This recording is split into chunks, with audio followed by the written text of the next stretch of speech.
வீட்டில் மீதமான இட்லியை வைத்து இட்லி வடை எப்படி செய்ய வேண்டும் என இங்கு பார்க்கலாம்.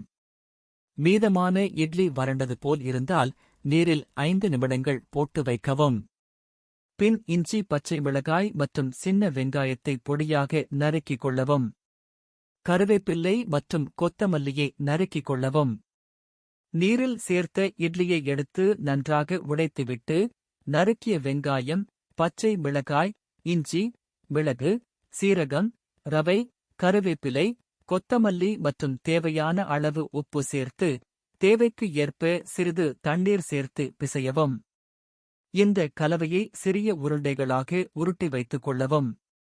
பொரிக்க தேவையான எண்ணெயை அடுப்பில் வைத்து நன்றாக எண்ணெய் காய்ந்ததும் உருண்டைகளை கையால் அழுத்தி நடுவில் ஓட்டை போட்டு எண்ணெயில் பொரித்து எடுத்தால் சுவையான இட்லி வடை ரெடி.